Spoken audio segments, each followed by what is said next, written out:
welcome back. Have you ever trained a deep learning model only to realize that adding more layers made it even worse? It sounds weird, right? So like buying a better phone, but it's run, let's see, slowly. So well, today we are talking about the genius trick called ResNet, residual network. And trust me, this ideal is like a super powerful neural network. And I will try to make it very simple for you. I will start with introduction, why ResNet was introduced, and what is the core idea behind it, and what is the script connection, what is the residual block in the ResNet, and what about if the input and output dimensions are different, how to sum up all of these using the skip connection. This is what we will see in this lesson. So a quick question: what do you think happen when we add more layers to the network? So let's say theoretical. If I add many layers, I will get, let's say, more powerful, let's see, accurate system, right? But this is wrong. So what the researcher is recognized that. Let me just do this one. So the ResNet is stand for residual network, and it was introduced in 2015. And the ResNet is just only the old version, I will say, and because there are many versions of the ResNet networks, and the difference is only the number of layers. For instance, here we have 18 layers, and you can see another network with 50 layers, 100, and etc. So why ResNet was introduced? So as I mentioned in the beginning, if you add many layers to the network, it's not necessary that the system will perform perfectly, or let's say give you a good result. So why is that? Because this after a certain depth of layers, more layers have the performance due to the vanishing gradient. And what is the vanishing gradient? So if you see this diagram here, so assume this is our input, or let's say one of the convolution network. So I have my input, and it will try to go through one by one. This, for instance, convolution layers, or and batch normalization, and ReLU, or max pooling layers. Now, after calculating the output here, so we will try now to calculate, let's see, back propagate and updating the weights, right? And after with updating the weights, some gradients will close to zero. So because I have seen let me just see here, tonnage, tonnage.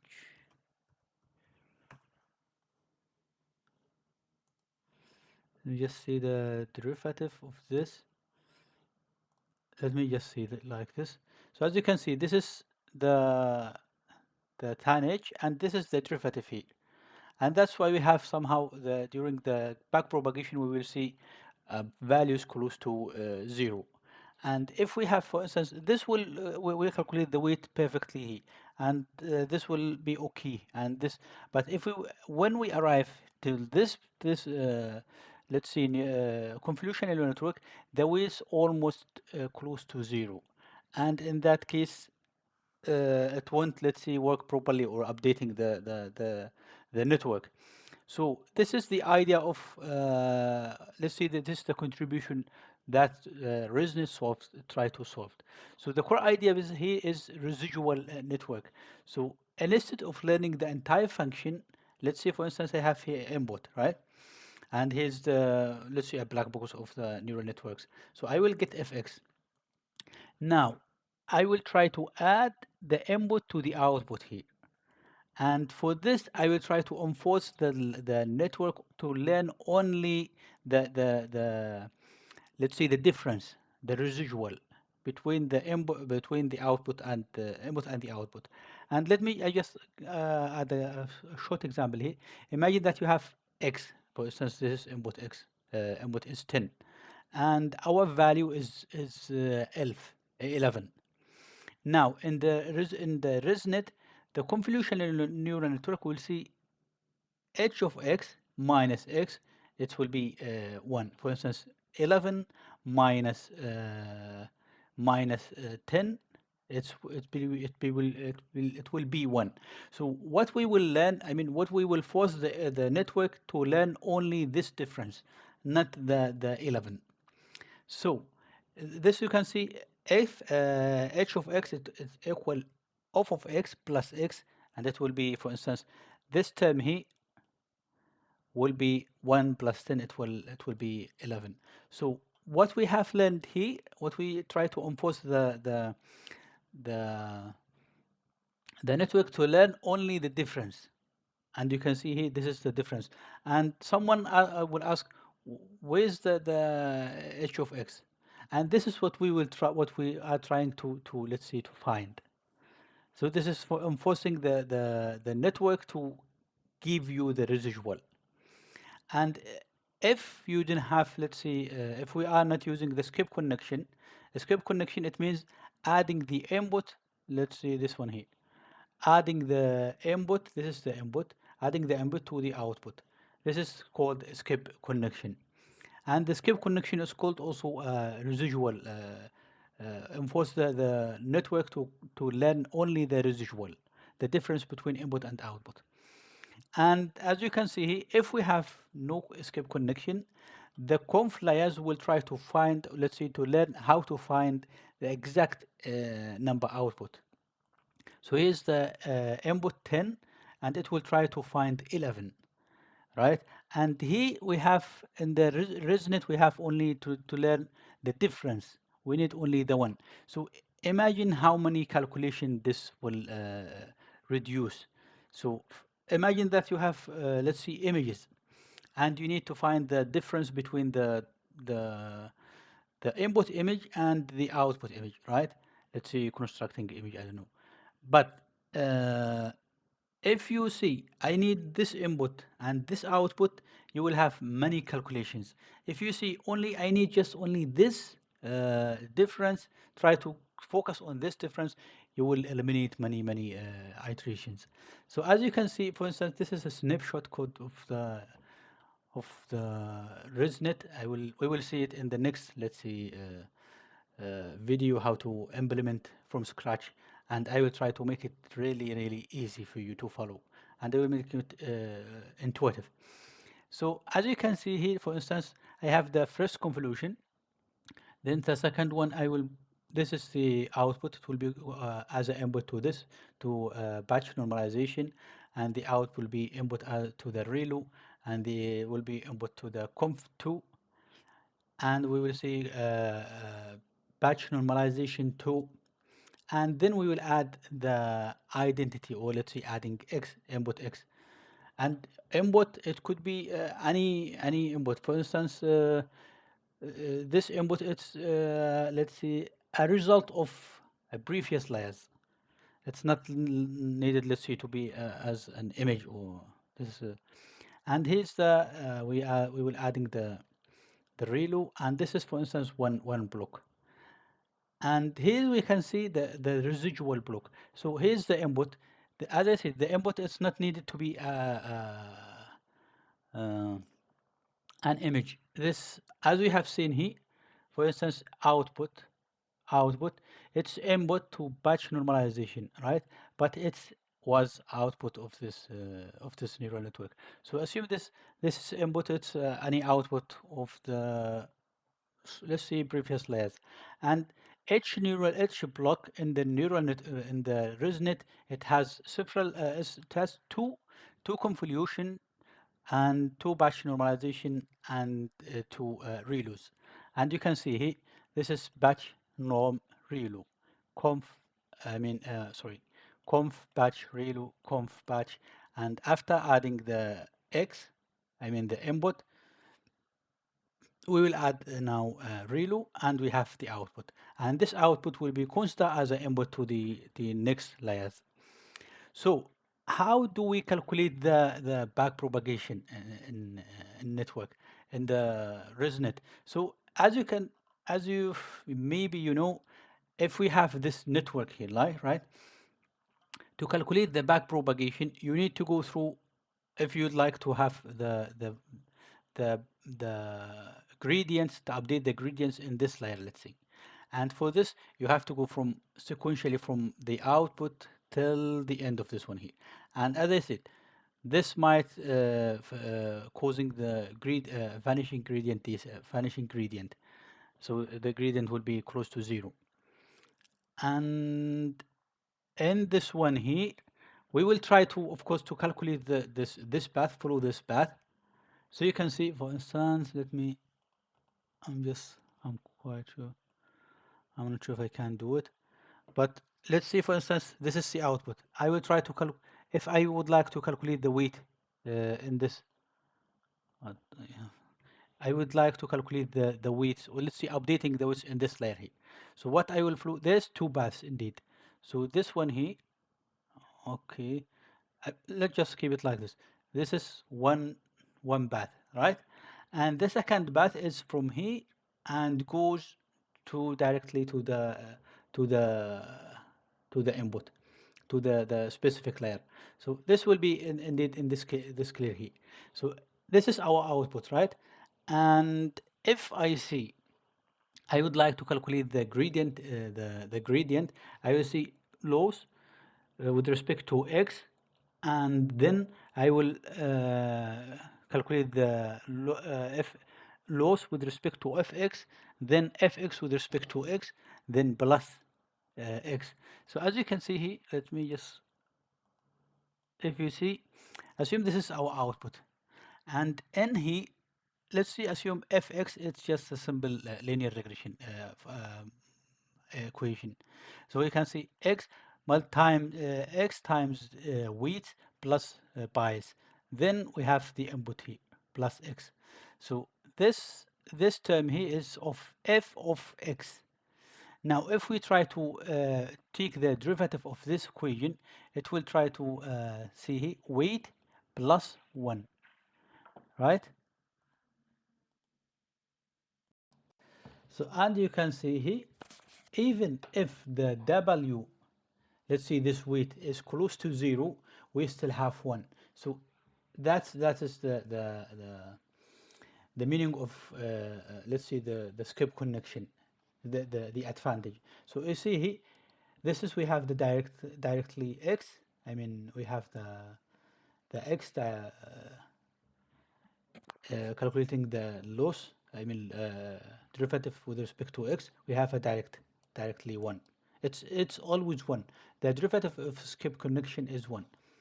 And even if this term here close to 0, we still have 1 here. So this is the direct path. Let's see, go through the skip connection keeps the gradient alive. So this is the big advantage of the skip connection. And let's see let's see a good point here. So we have seen this input, and this is the calculating the output with in the network, and we have adding the residual the skip connection and add it to the output. But what about the dimension of these of the input and the output? So we have two cases indeed. The first case, if we have the shape of the input is equal to the shape of the output. In this case, we have no issue. We can add it without any problems. So now, if we have a different dimensions, for instance, the input has a different dimension from the output, so we can't sum up this adding. Let's see, from the summation. So we have to find the way how to do it. So let's see, one way is to add padding to the input, and this we can finally can sum up all of these output and input. And but adding padding, it's costs a lot. So what we have to do is, let's see, just this, for example, if I have the tensor 1 is 50 by 50 by 32, and the output tensor is 50 by 50 by 64. So I have added here 1 because I have only one. Let's see, one tensor here. So if we try to add these two tensors, it will give us error, of course, because the dimension is different. So the one solution we can use is using the one convolutional one times one convolution. I have also uploaded a video on this, so please have a look.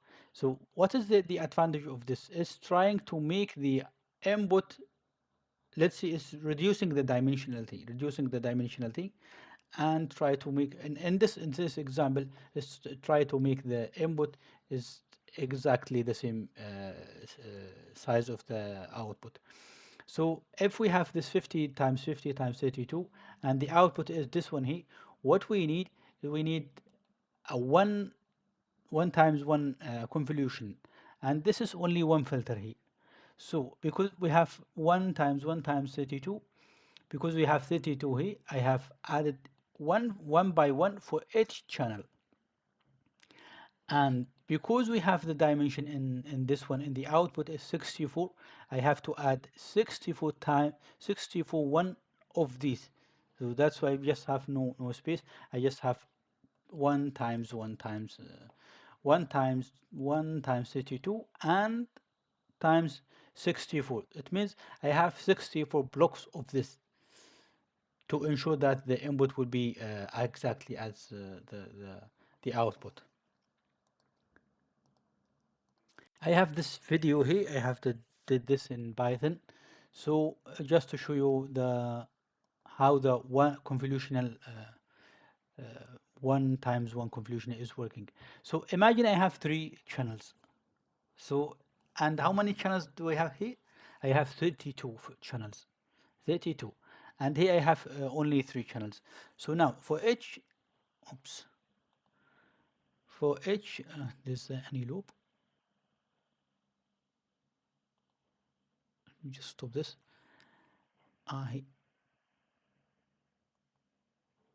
If there is, for instance, I have 3 channels here, and for each channel, I will have one filter, one by one filter. That's why I have only one value here. And in here, I have one value, but 32 values. So I will try to multiply the first channel with this filter, and the second channel with the second filter, and the third channel with the third filter, and so on, and add all of these up. For instance, you will have 6 times 1 plus 0 times 1 plus 5 times minus 2. So we'll have here minus 2. And this is only the concept of to showing the principle of one times one convolution. Okay, that's it for today. And please, if you like this video, please subscribe into my channel, like the video, and if you have any question, please drop it down in the comment below. I will answer it. Thanks for watching, and see you next time. Hi everyone, welcome back to my channel. Last video I have shown you what is the ResNet and what is the skip connection residual, and we go through this tutorial and simplify everything. Hopefully, of course, if you have a question, just drop it down in the comment below. Sorry.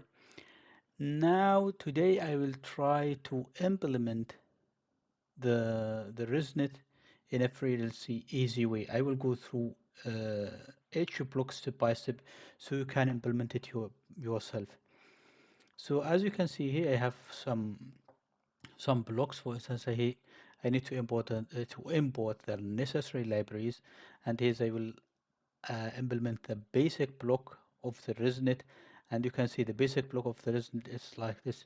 It has conf norm relu conf norm, and the skip connection, which is plus, to add the input block to the output, then taking the relu, calculating the relu. And after that, I will build the ResNet itself with the help of this basic block.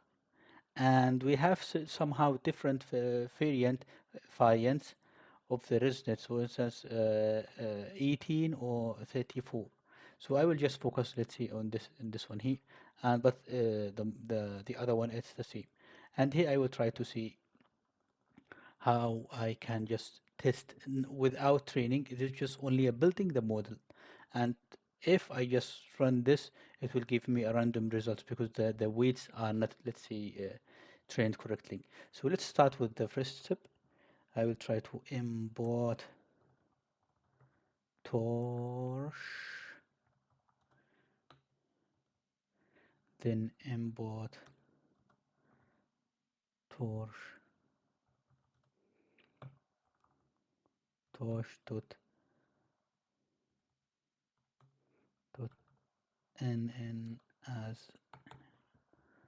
oh yeah, so you can see there's no it's not defined, so because I have to select the kernel.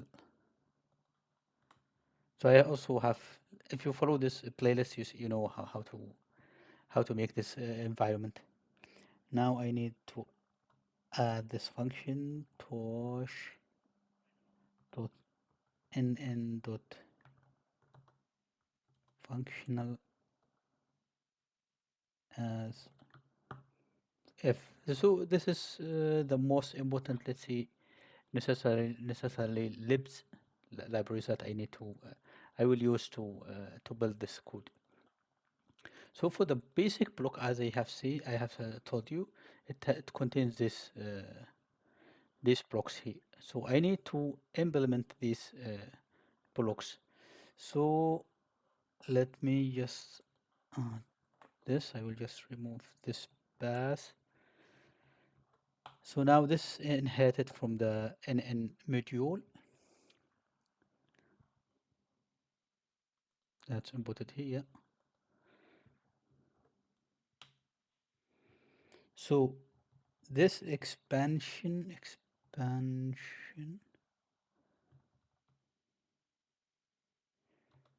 is equal 1. This is related to the ResNet 18 and ResNet 34.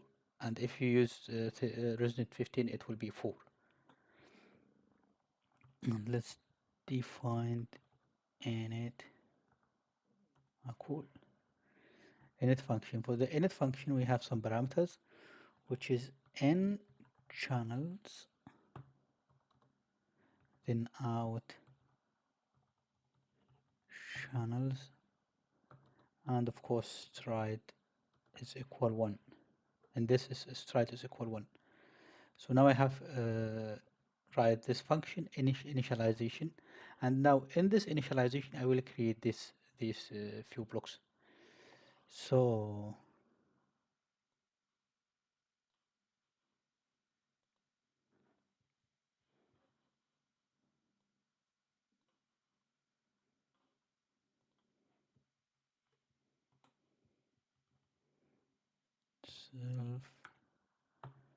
self.conf there's only any. Now I will use convolution conf2d because I have 2d images. Now image input channels, and you can see here kernel size is 3, kernel size is equal 3. Then I need the stride. The stride should be stride. I mean using this parameter here. And for the padding, we will use one padding. Padding is equal 1. So it means the output has to be the same as the input. So this is the first block. And now we need to add this one here, norm. So for the norm, we just need to add self dot by patch normalization. By the way, every concept here is already explained in one of the videos in the playlist. So please, if you have, let's see, if you are not familiar with such stuff, please have a look. Patch normalization 1, is equal to nn dot batch norm, batch norm 2D, and then I will add this out channel, apply the batch normalization to the out channels.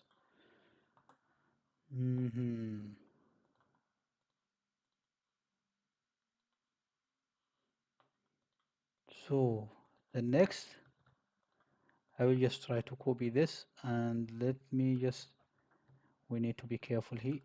So this is the batch norm 2, and the input will be this one here. The input will be the output of the batch normalization, and we also need the output. The kernel size is of course 1, I mean 3, and the stride is a string 1, of course, and the padding is 1. So, and now I also need the batch normalization again.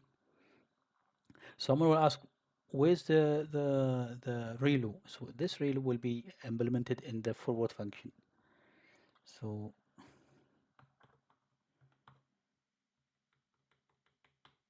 of course you can do it here, but it's better to save time. So let's see, just conf2. So now we have implemented all of these blocks here. 1, 2, 3, 4. As I said, ReLU, it will be applied in the forward function. Now we need this connection here, this skip connection. How to do this? So we have to create self dot short shortcut, or could also call it skip connection dot identity, and now I need to check if, so as I said, I explained in the last video. So to sum up all of the basic block plus to the batch to the output of the batch normalization, the dimensions or the length of the dimensions or the tensor size have to be identical. So if you have for instance a tensor of 1 times 2 to 1 to 30, and the other one, it has to be the C. And if not, we need to find the way how to do this to make it the same size, so we can able to we'll be able to sum up all of these. So let's see if the n channels not equal out channels. So if the input, the channels are not identical, we need to have it this is not, we need to have to apply the convolution one convolutional. So it's one conf. So with this I say self dot shortcut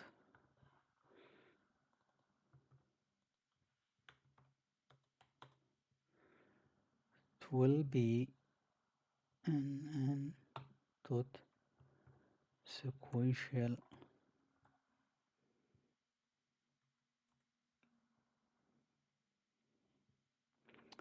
Okay, so what we have to do here, it's using this one here. We just use this, and I will, of course, I will change the stuff. The kernel size should be 1.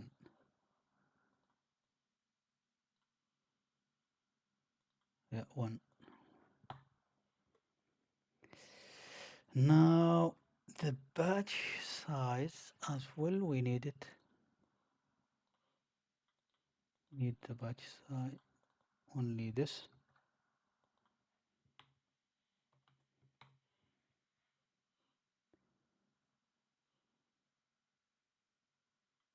So this is the shortcut. It's just to have it as a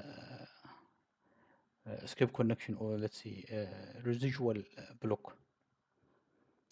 Now I think this should be okay for now.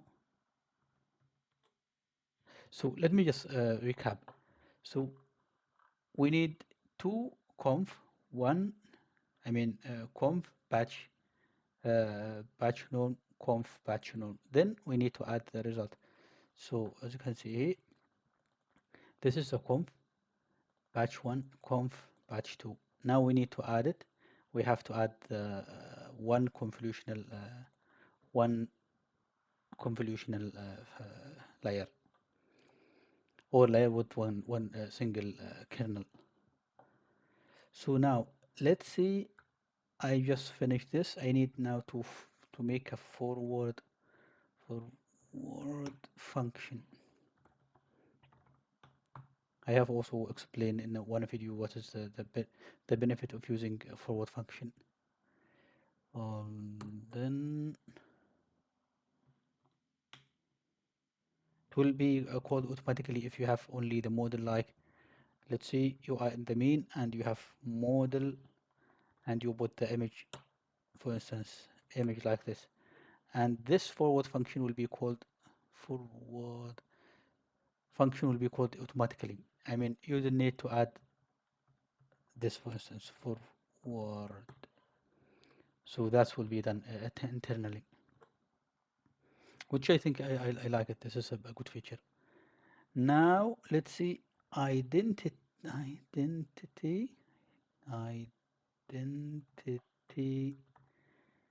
Let's call is equal to the self, the shortcut.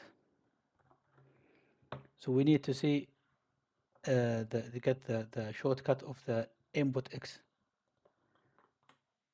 Now we have to get out. I think I have explained this also in with the code in the previous video. So we have f dot reload. So now we will have this reload here. Reload.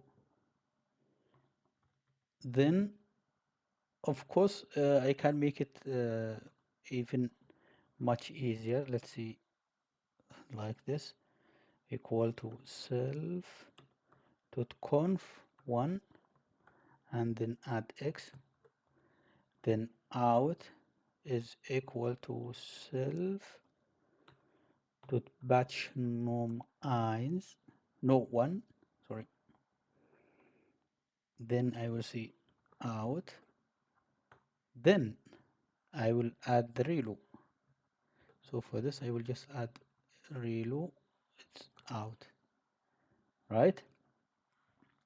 Now you can just for instance, you can also do this in one single step, just like so. Out, then you can see reload like this, equal reload, reload. Now you need to add this, and for this you need to add this. So, and this will be deleted. So see this one here, and in the beginning I have seen we need a conf 1, we need the batch normalization, then we need a reload. So as you can see here, starting with the conf, then the output will be applied to the norm batch normalization, then reload. So it's the same, but just make it in a single step. Now we need to add the output, the out plus is equal identity. So identity, we have seen it. If it's the same dimension, it will be okay. If not, it will be applying the conf with one kernel. Or let's see, 1 times 1 conf. Now we need to return f dot reload, of course, out. Okay, let me just go back to the figure, to this here. I have in the initial function, I have implemented 1, 2, 3, 4. And the reload, it will be, as I said in the beginning, it will be in the forward function. So as you can see here, I have, of course, define the shortcut. Then for the reload, for the forward function, I have starting with conf1 batch norm reload conf2 batch 2, and then adding the output and then reload. So it's exactly the same as this block here. Now we need to add, so we need to implement the ResNet, and ResNet will use, of course, the block basic block, because let's see, the ResNet has 4 layers. It means four basic blocks. So let's define this, def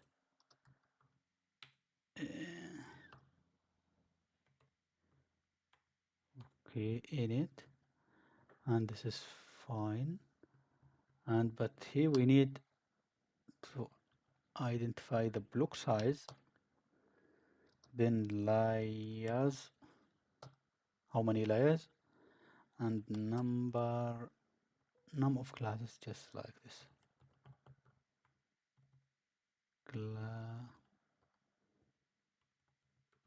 Sorry, sometimes it's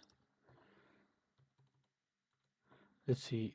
I mean the default function, the default class label that used by the ResNet was 1000 classes, but of course it depends on your classes. So you can just change it to 10 classes, 2 classes, 3 classes. It depends on your use.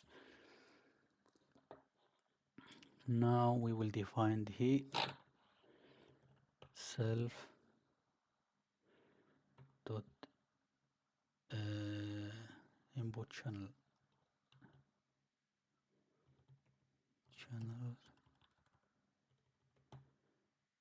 is equal 64. This is the default configuration of the ResNet. So now I also need a block, I mean this conf.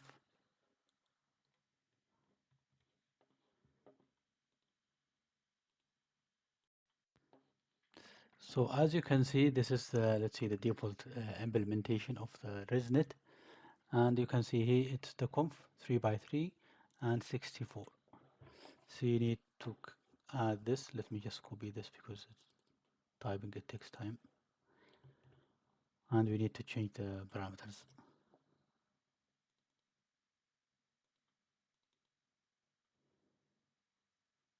Okay, be self. So the conf parameter, the input should be channel because it's the image. Now we have the output. We can use self in channel or 64. I'll just use 64 because it's 64. And the kernel size, it applies to this, it was 7 because it's not just mentioning key. And the stride is 2. And the padding is 3. So this is only a default stuff. So they use this. I mean, of course, they have experimented several configuration, but this is the best. Let's see, they got the best result with this config. Because I also sometimes when I need to do something, I need to do many experiments on different configuration, and I just pick the latest. Let's see, the best one. So, okay, no, this not. We need the batch normalization. Let me just copy it from here.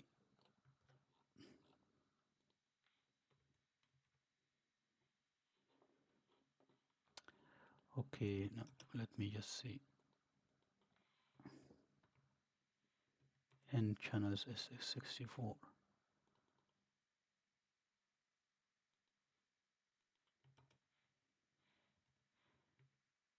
Input.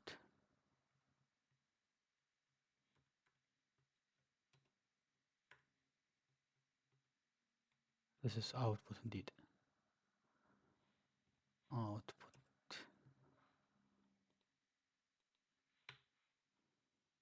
And this is N channels. It's the same as this one here. Input channel and but the input channel here is 3 and the output is now we need to have on the 64.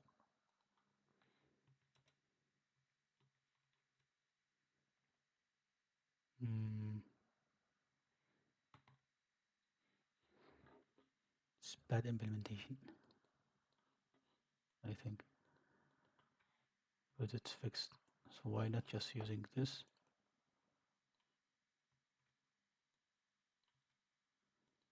And let's see, self dot out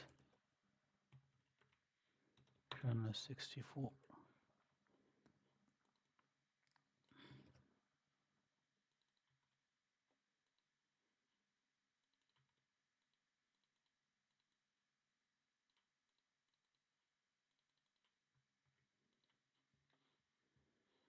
Now we need max polling layer. It's not clear here, but self dot max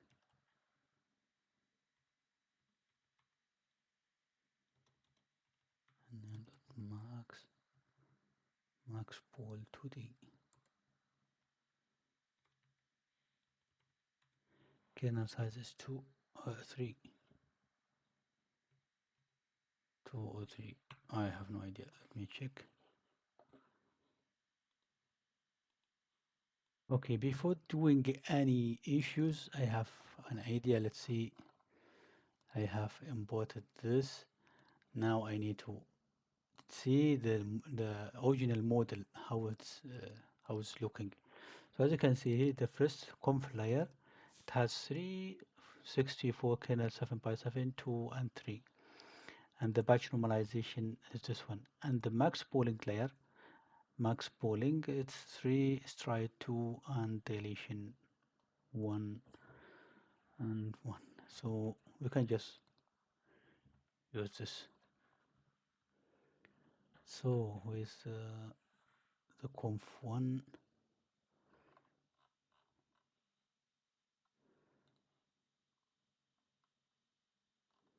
let's just copy this. Why not? So okay,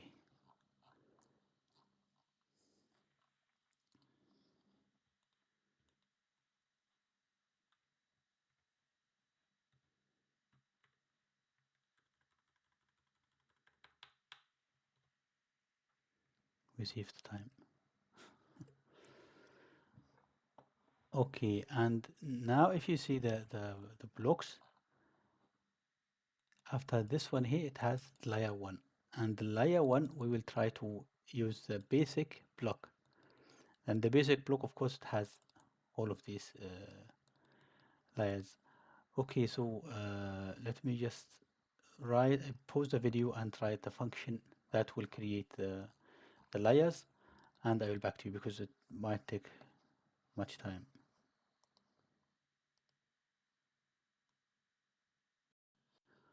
Okay, so like you can see, I add this code here, and let's explain this. So as you have seen in the printing, it has several blocks. One, this is the first one. It has 2 blocks, 1 and 2. This one is also the same, 0 and 1, and etc. And the final one, let me just see this, if we can see the whole stuff. Wow, interesting. Okay, let me just down. Here the first layer, it has 2 basic blocks. The second one is the same, the second, the third, and the fourth, but of course with different size and different shape. And finally, they have adaptive polling layers. So let's have a look. So I also had adding this in the ResNet 18. I have seen 10 classes. Now the basic block, for each block I have two for each layer I have two blocks. Now as you can see here, this is the first layer, the block, and the output size is 64, and you can see in this one here conf 64 and the output will be 64. I mean after the batch normalization.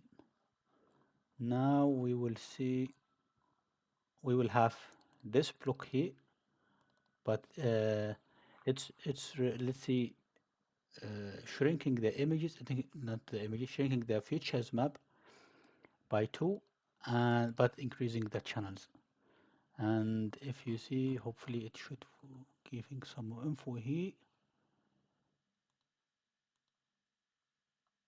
Oh, is this?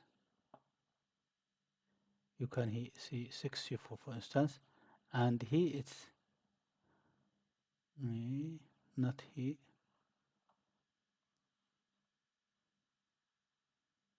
Input, output, and it's increasing the size of the output. So here it was 64 and here is 128. And with the same stride, the stride will be here 2 as you can see. This is 1 and the padding will be 1. So this is for instance making the layers based on this initialization here, if we would like to initialize the blocks. So we have 4 layers and each layer has different has 2 blocks. And let's see let's have a look how the layer the function is making the layers. So the function is create a sequence of blocks, and the first block may adjust the both number of channels and the resolution, depends on the stride. And this operation will be the same. For instance here, just adding pad, let's see, append layers from the block. So for instance here we have the input channel and here's the output channels, and adding layers. And here it's just in each block we will add two layers, because here we have several blocks. See, I mean we have block 1 2 3 4, I mean layers, and in the block we have only for 2. Okay, so after creating the layers, then the final step is average polling, which is, you can see it in here. This is the layer 1, this is layer 4, and this is the average polling layer, of course, plus the fully connected layer. Now this is let's see, not done but almost. So this is only creating the layers. Now we need the forward function. Def forward function self, then we have x, oops,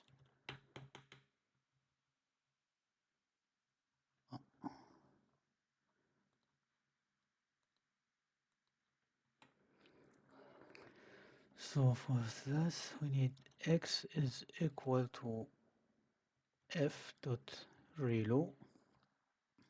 As I said in the beginning, we can just use self dot n1, then the input is self dot conf1, then we need x is equal self dot max pool. Now from this you can see the forward function is including everything here. Conf, batch, relu, then max pooling layer, and of course then layer 1, layer 2, layer 3. So sorry for this conferencing. So maybe it's not in the same place, so you can see it every time. But yeah, self dot layer 1, and from this layer 1 it will go to the H block, and then copy layer 2, layer 3. I also have a video on how to use ResNet for transfer learning and also for feature extraction. Yeah. So please have a look if you have time. Self dot average pool. This is the last one, and now we need to have flat.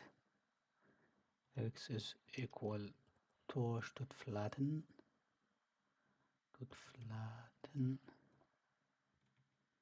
x.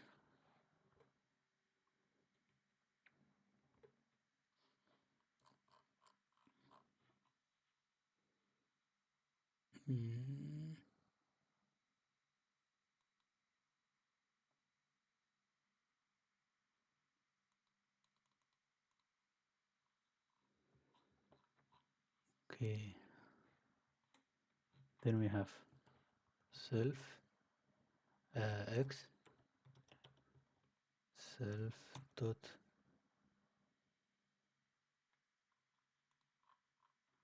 where's a fully connected layer. Here.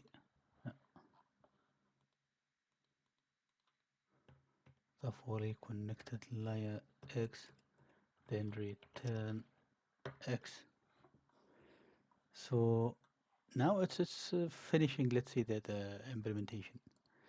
So if I have to click, let's say, run the everything from scratch, let me just remove this. It's not needed anymore.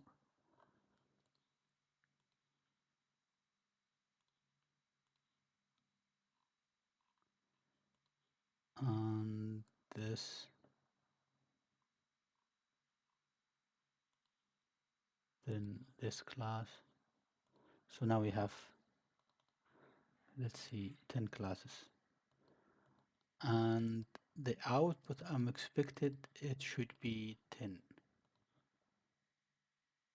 Okay. Okay, let me just check. I'll be back. I will, of course, I will tell you what is the error. Yeah, so the error was here. I have added this dilation. I just copied from here. So from when I show this model, I just say the max pooling. I just copy this line here, and was wrong indeed. Okay, good to know. And now let's see. Run and run nochmal again. Okay, now it's here. Oh, the conf one has no input. Interesting. Where is it? Hey, which couldn't be indeed. So again.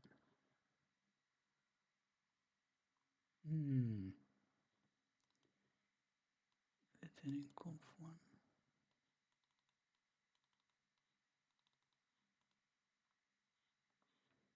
Okay, let me check. Sorry. Find the error. So let me just show you what I have done. So let me start from the beginning. Yeah. So as you can see here in this file, I have forgot to add the bias is disabled in this one here. So what you can see here, it's just like making, I mean, taking some information from here, and you can see his bias is false. And what I have done, the default is true, and this one here. So as you can see, I have even made some mistakes, but it's also it's a good also to learn how to code stuff. Even me, I have as you said, I have done many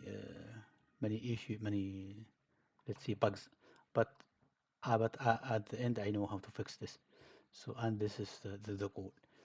And I have add for each conf, just bias is false, and for the max pol, if you see here max pol layer, it was, what is it? So I have mistype was this, so you can see max and pol 2D, which it has to be max polling, and the rest has to be the C. That's it. And let me just run this again. Run all.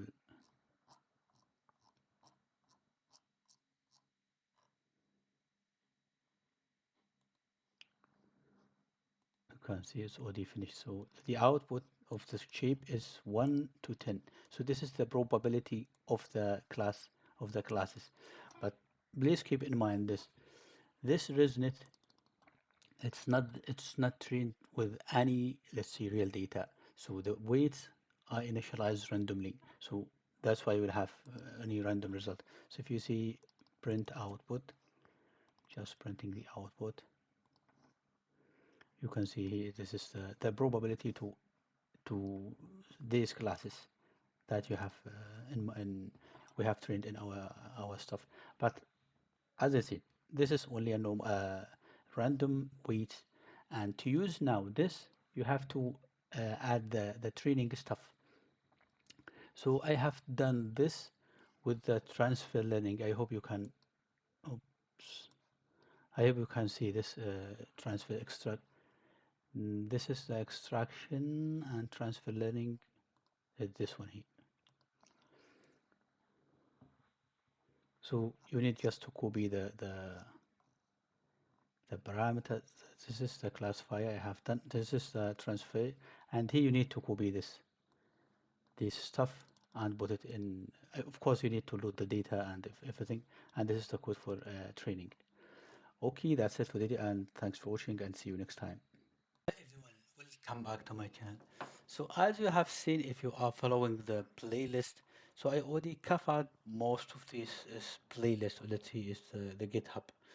And the next step is to give some practical application of these, let's say, algorithms. So I have, as you can see, I have covered the basic algorithms, for instance, linear regression, logistic regression, support vector machine, and advanced, let's say, methods like random forest, XGBoost, and gradient boosting. And all of these already explained in a very easy way with real examples. So in today's example, in today's video, I will say I also covered the neural network.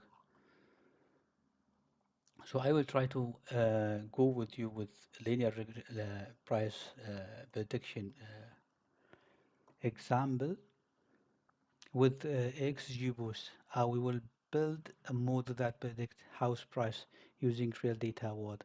All, and I can show you the data set is taken from the Kaggle, and you can see it has this features, and you can see here's the sub address, rooms, number of rooms, the price, and the method. I don't know if it's really needed to be included, and the type of the house. Is it only bedroom, house, townhouse, and etc. And the distance from CB. I don't know what is the CBD, because maybe it's a city. And property count, so the number of properties that exist in this region. and the bathroom if you have a car sports, and etc. Most of these let's see columns or features will be not included, but I will just show you how the basic, how to go through this, how to let's see, I start with any project. So as you can see, this is our, let's see, table of content. We will try to import backend libraries, loading the data processing. So data is not, let's see, ready to be fed into a XGBoost algorithm. And we will try to analyze the data, split it, train and test, model training and model prediction. And I will show you what is the important features in using the XGBoost and how to make a prediction, and also finally how to save the model for later prediction. So because I have already imported these, let's see, this is our let's see lesson. So I will try to fill all of these, but in the beginning I have just attached these important libraries.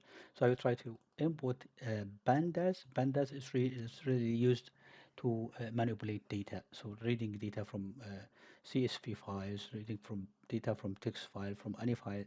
Also, you can load it from any source you want. And NumPy, it's, you can see somehow it's for operations. And this is matplotlib, so to visualize something, the selection, select the features, train, test, split, and the XGBoost. I'm using the regressor because it's also used for classification, and because I'm using the regression, I need to evaluate the algorithm using R square, score, and mean square error, of course. And now some features are not, let's say, numerical, so it's categorized as you have seen in the unit. So we need another type. So for this, I need to make them as let's say label encoder. So make them numbers. So let me just run this in the beginning, and here I'm reading the data from using CSV, because after importing the panda, you can read the CSV file. Now I will try to show you what is the inside the data.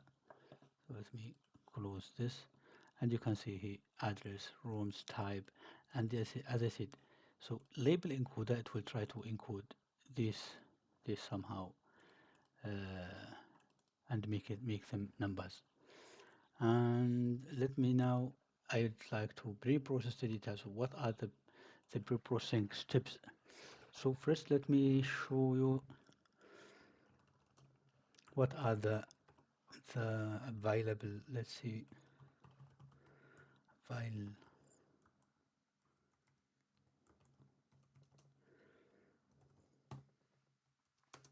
available columns. So this dot columns dot values.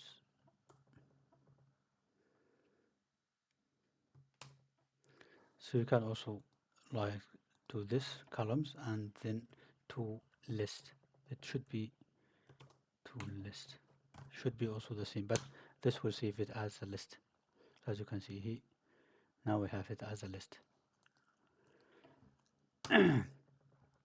Now, so if you would like to drop or remove any columns, so imagine, for instance, I need to remove, for instance, method. So I'm just, let's see, I have a feeling that method is not, let's see, relevant to my data set or my experiment. So what I can do is removing the data set, I mean the columns. So I will see data frame is equal data frame did drop. Now I will write the columns name, put it in the list, and let's see, I will see method, then let's see re, region name, and for that you need also to add access is equal 1, so it's a column name. So not only the values, also the whole column. So let's see if you can see now. Let's just add this again and see if I still have the method. As you can see, it's not drop columns method. So what is the error here? And not exist.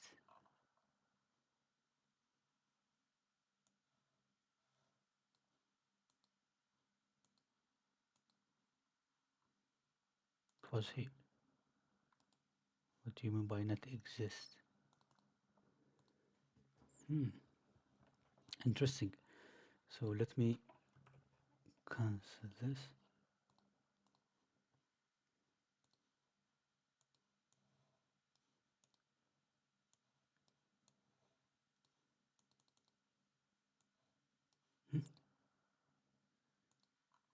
So when I have done this, it showed me a method. Now it's not showing a method. Call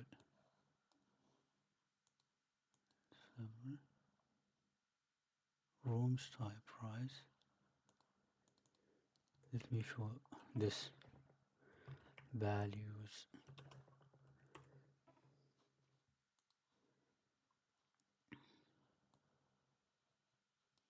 Yeah, method is here, and also it's here. So when I try to remove it, let me just do one stuff. If I see this, okay, it's working now. Okay, so now I have removed the method and the, let's say, the region name. Now if I do this again, I will get error because already removed. See, because it's already removed. So what I have to, okay, I got it. So I have to do is go here, start with the dataset, and of course you can do it like dataset new, I mean data frame new, and you can have, so for this you don't need to read, if you now run it again, it will save, because it will just make another copy from data frame, and data frame is still has have these attributes. So now let's go to the second point, which is encoding the columns or attributes. So we can do features. Let's see.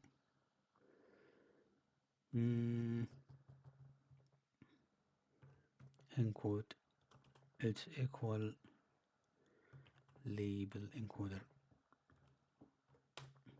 So now if you see I still have only I need to convert this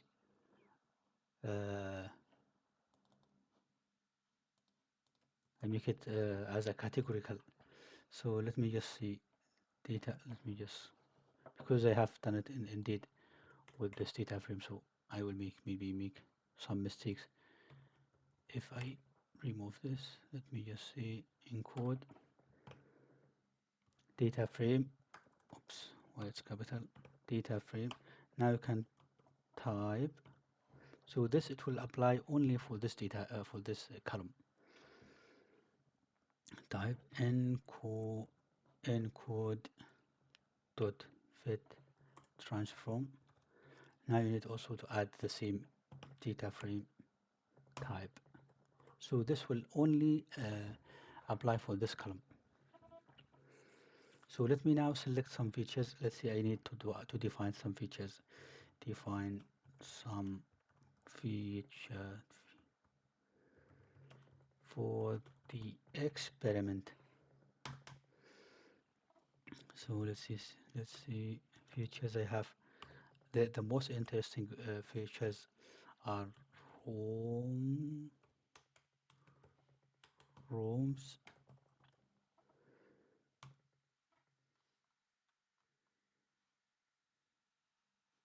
of course type then postcode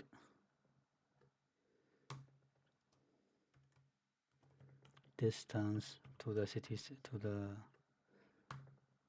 downtown maybe, and property,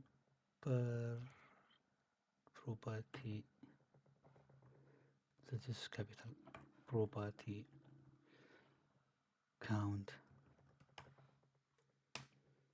For this, now after this I will say data free clean is equal data free, let's see, features.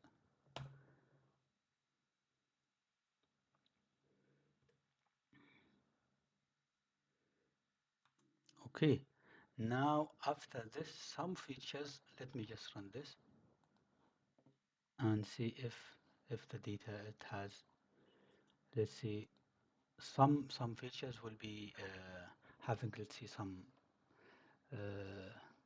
null values. So how can see it's, we need to get the information,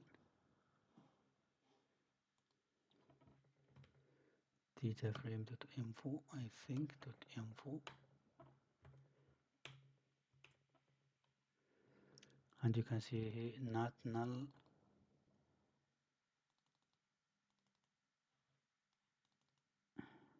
Okay,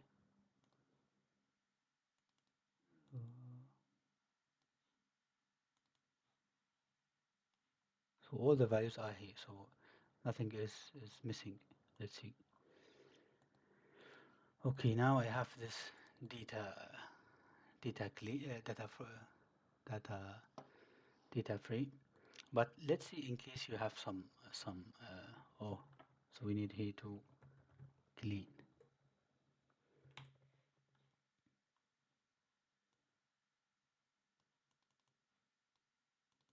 not null. Okay, so as you can see here now, if in case you would like to have you would have some null or none, so you need to drop the missing values. So how to do this? Data frame clean is equal data frame dot drop now. So if it's missing, let's see.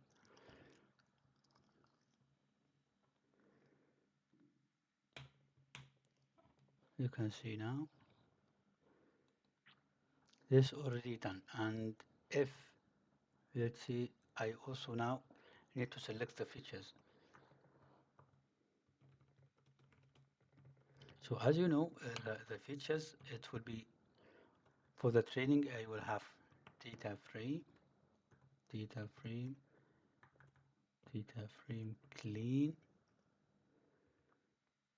I will have the features, and for the class label or y of y, it's equal data frame clean price.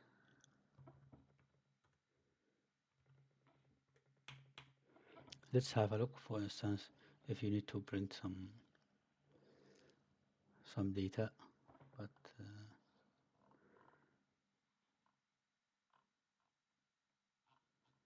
let's say you need to print some the very first values of y. I think y, I don't know if you can hit. Okay,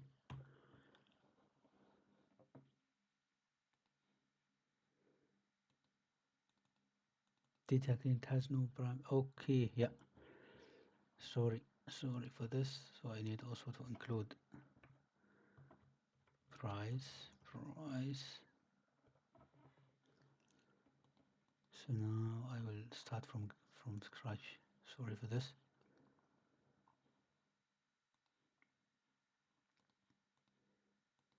Now dropping this,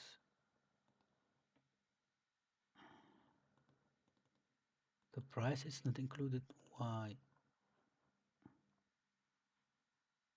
Price.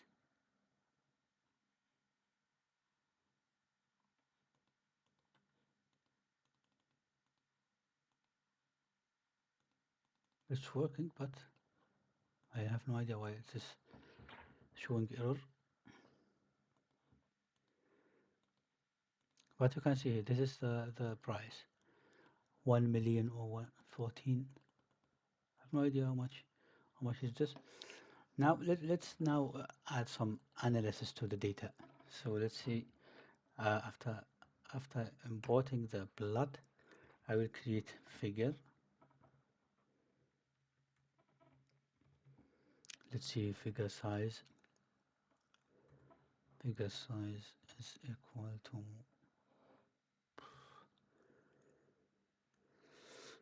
885. Just only this. And now we will use this ResNet packages dot. Now you can have the heat map for the for the correlation between the parameters. X dot correlation, which is it X? Yeah, it's X, but small x. Dot correlation. Now you can just see numeric only is true, calculating only for the numeric values. Now annotate is true, just to have you to show you the labels, and the color should be, and you can see the values. You can see the color map, see, and maybe it's not needed. Or just cool warm. And for this, let's give it a title. PLT to title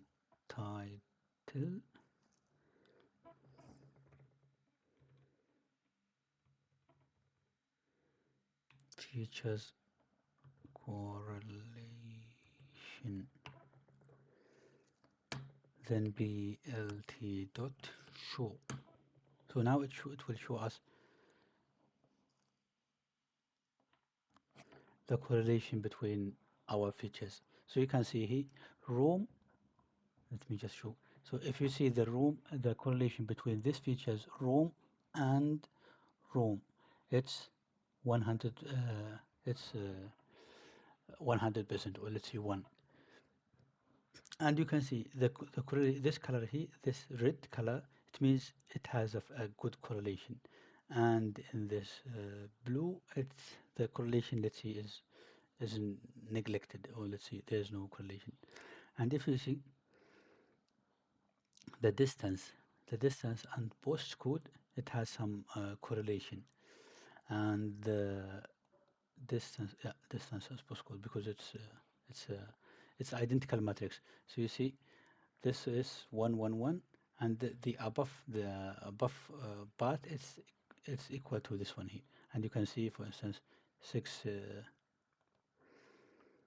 So for instance, property count, it's 6.06, and it should be property count to which feature. Let's see, to the price. And if you see the price, it's this one here, property count to the price. So this and this is the C, this and this is the C, and etc. Now you can also show the distribution of the data. It's help you to see how the data is distributed. So again, we will use this labs histogram plot. Now you see Y distribution. So I don't know what are the, let's see the other parameters. Let's just see this. And plt dot title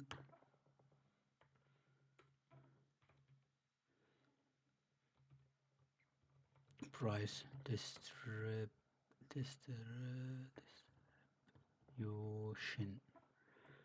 Sorry if it's wrong.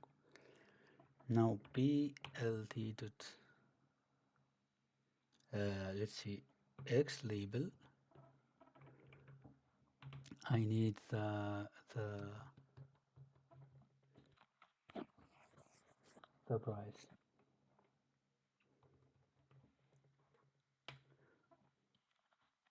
For the y plt for the now we need that y label should be for the frequency.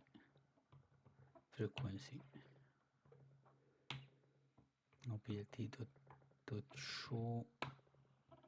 Let's see how it should.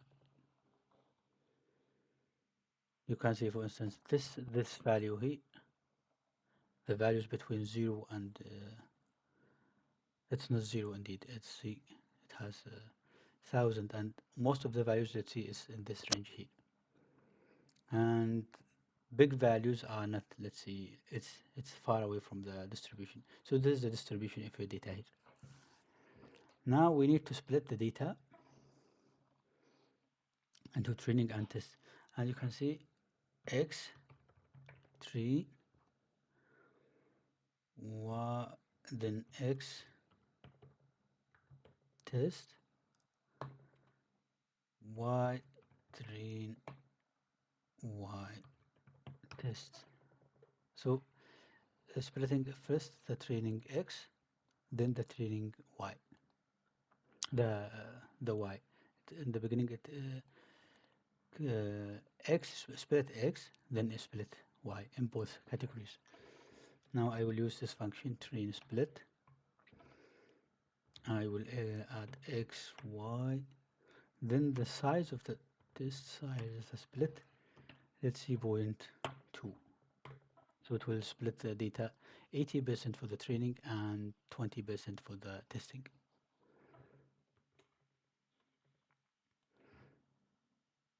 Let's see, for instance,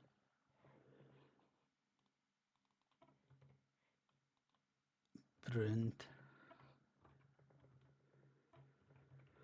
training size dot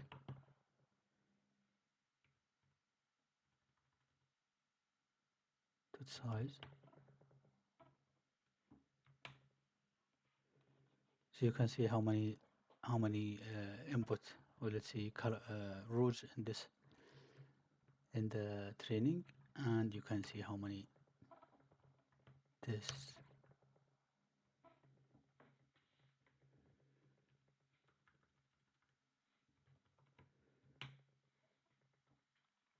This is just to show you how many samples in the training and how many samples in the testing. This is only for the training and testing.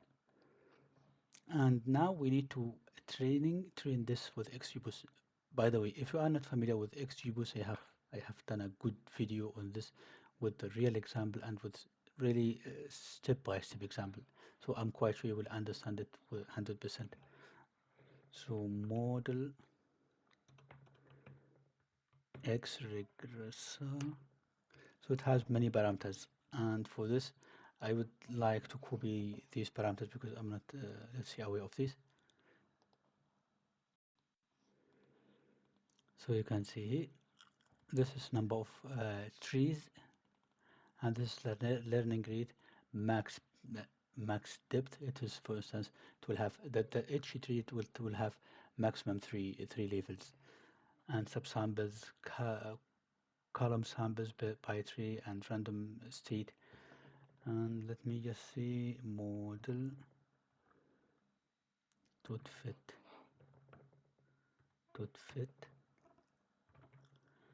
x3 and y3, of course, y3. Okay, so we have done this. Now let's do the training. Okay, cool.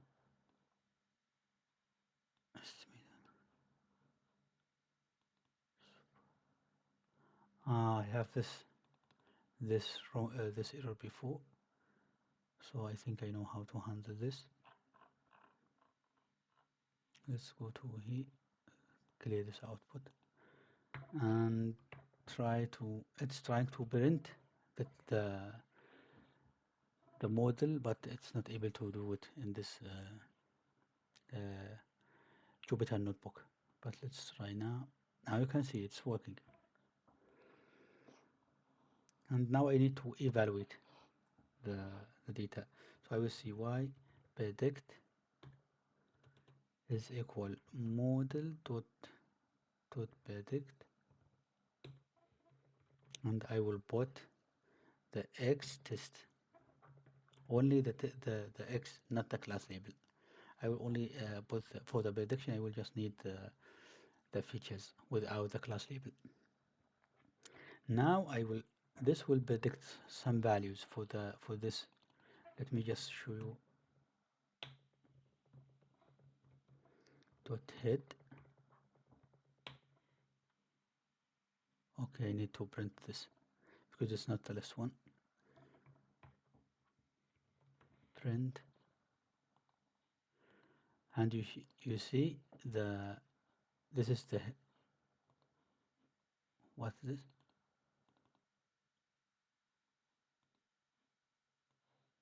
The price is included. No way.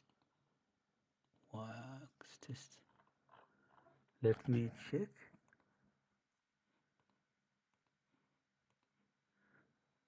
XY X test.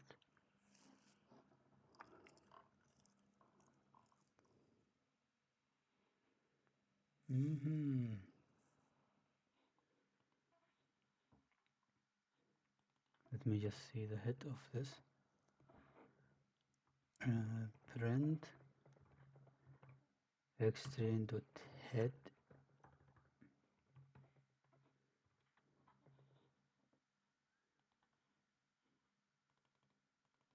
No, it should be indeed removed. So see, let me, I have done wrong. This is not wrong.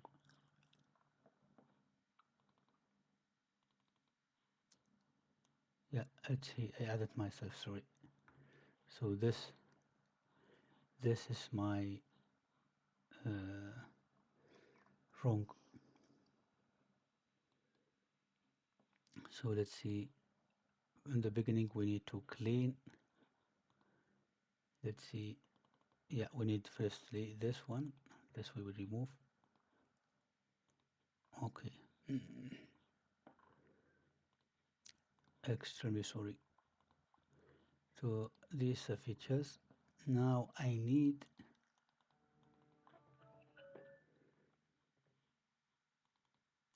to data.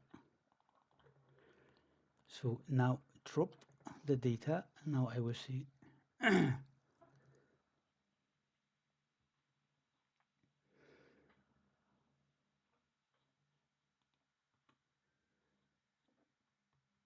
will see X. Where's X? Let's see, cleaning this. Now I will see X and price with a video. Now it should work.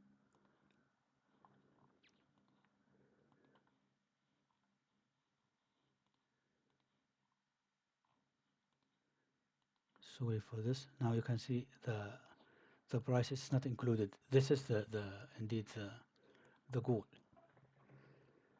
And you can see here, let's see the head, the X training. Now we have predicted some values. Let's see what are the values here. Print dot head.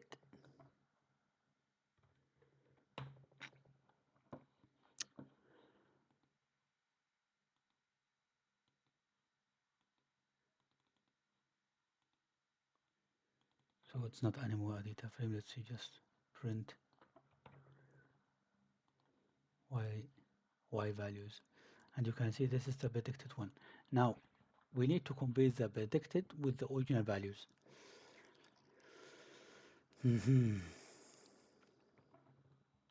So for this, as I said, we will use mean square error is equal mean square error, which is already imported in the beginning.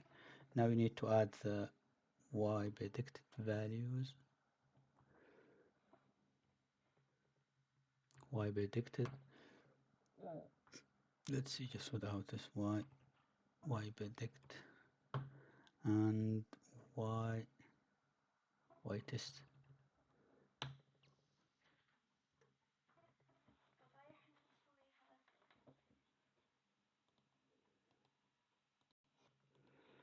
And you can see the mean square error, it will be big value indeed. And the last one, I need r square, which is r2 square. I will just, of course I will need the same. This is calculating the error, and this is evaluating the algorithm. So this will give you a value between 0 and 0 and 1. And we will see if our model is a good to predict the values or not. And let me just print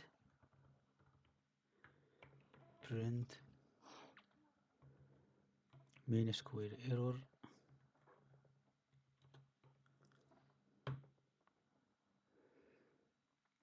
is the mean square error. Print. Now I will see print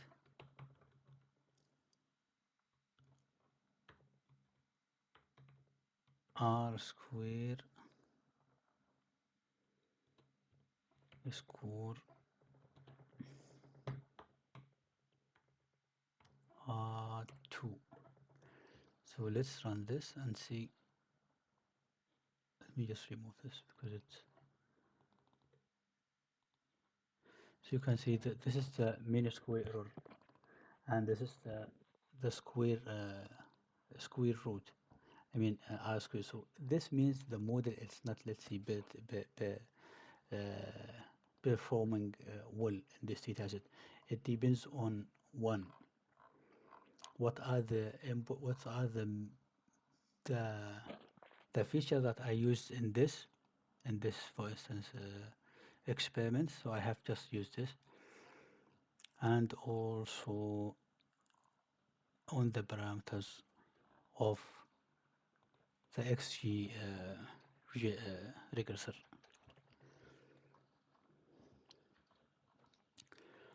So now let's say you need to visualize this PLT scatter plot, scatter, and you need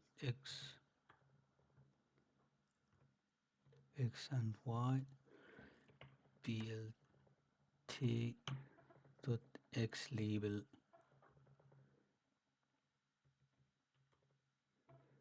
Let's see, x label is the predicted, or we can actual price, but we need now to move this here because we need this to be in the x axis, and the y will be predicted price, but we also need to change it here to y, and plt dot title should be XGBoost algorithm price prediction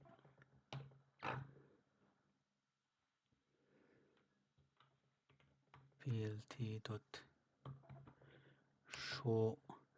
Okay, let me just pause the video, and because it already take much time, and I will copy the others code. So this is the show you the predicted values. This is the actual price, and this is the predicted price, and this is the line to split the data. So as you can see, it's not, let's say, a good fit.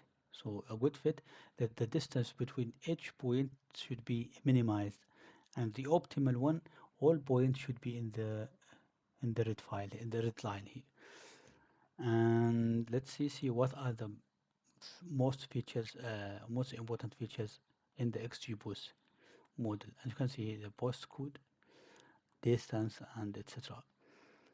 Now let's see make a prediction. So this is our this is our model, and we need now to make a prediction. So I have done example form type, post span, post code, distance, and etc. So now let's see, the predicted values will be 1 million. A lot of money indeed. Okay, and this one, it will save the model as a pickle file, and this will be saved in your directory, which is where you save it. Now the next step, you sometimes you would like, let's say you are planning to use this model, so you can load this model with this function here. Then you will have the sample data, and as you can see here, the prediction of this data, it's almost, I mean, it's the same, because it of course we use the same data and use the same model. Okay, that's it for today, and if you like this video, please subscribe to my channel, like the video, and thanks for watching, and see you next time. As you have seen in the last video, we have done house prediction using XGBoost. So now today we are just trying to deploy it. Let's see, to show, to visualize it, in using the Streamlit. And after that, you can also deploy it as an app that could be used by anyone from here. So this we will see, the deploying we will see in the next time.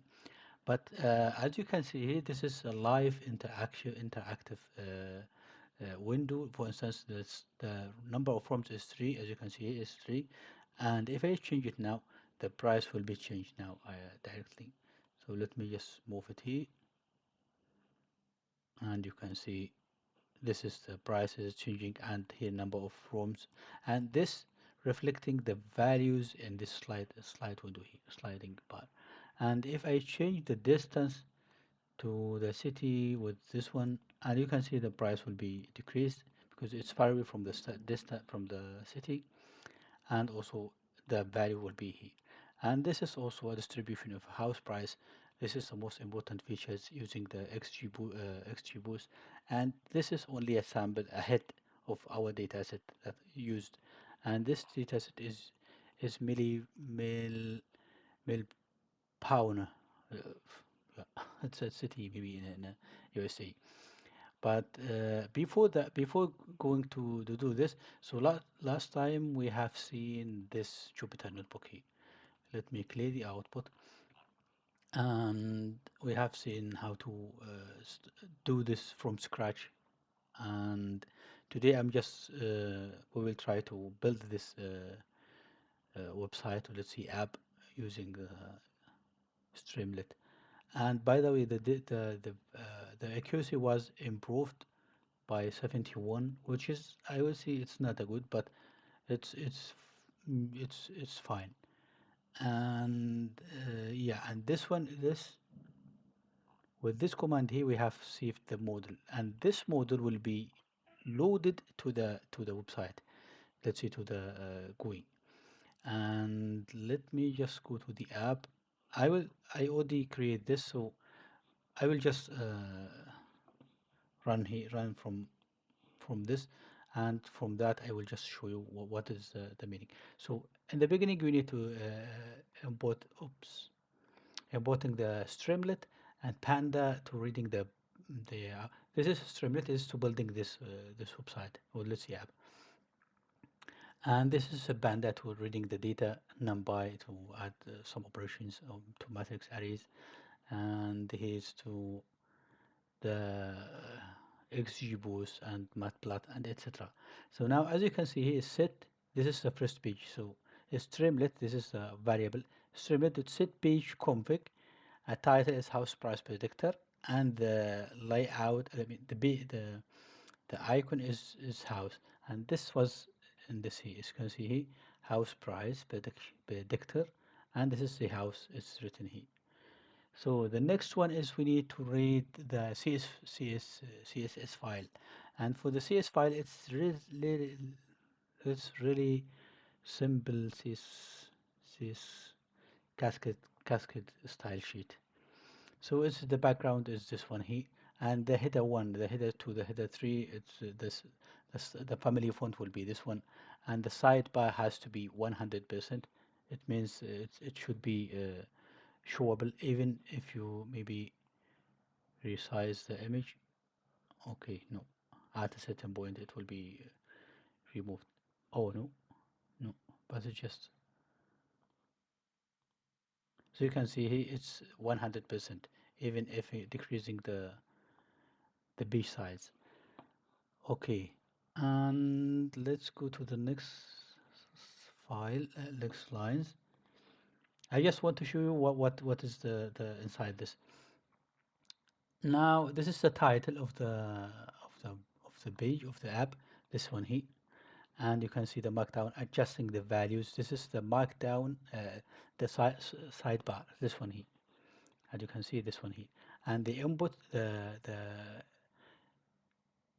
yeah, this we have already did, right? Yeah, build the XGBoost, which is this small text, and for the sidebar here we have input features, and we have this title here, and after this we will add the slides. So why we need in the next line here we have cache data, and it will read the CSV file, and using the cache data, if now you refresh your page, it will just show you directly the result because the data is already cached.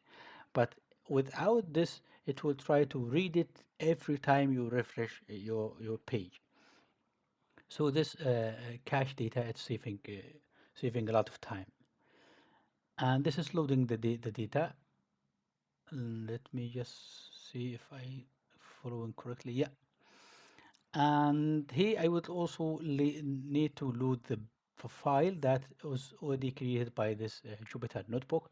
It's a pickle file, and for this I also need a cache resource. So the cache resource, it's like a cache data, just caching the model, and if it will only loaded one, I mean read one, and it loaded the file, and it will be cached for every time you need to refresh the model, the website. Now here you need to add the function because this is a function, and this is, by the way, it's a decorator by Streamlit. Now for the sidebar, we have Streamlit to sidebar dot inside to sider for the rooms, and we have the minimum and the maximum value, and the default value is 3. As you can see here, for instance, this is the rooms. This is the minimum value is 1, and the maximum value is 10. So where did we get this? We got these values from the minimum and maximum values from the data set, and also for the postcode we have the minimum and maximum value, and it's every time you will see it's you can move just this, and for some stuff you need also to increase, for instance, this property, the size.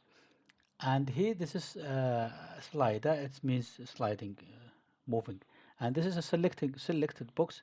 This is a selected box. As you can see, I have to select one of these, and for the postcode, it's a number, and it's, you can see it's you can change it by 1 to only by 1, it's adding by 1, and the distance is slider as the rooms, and for the property count in this region, it's also number input. And you can see here now we need a type. The type, it's not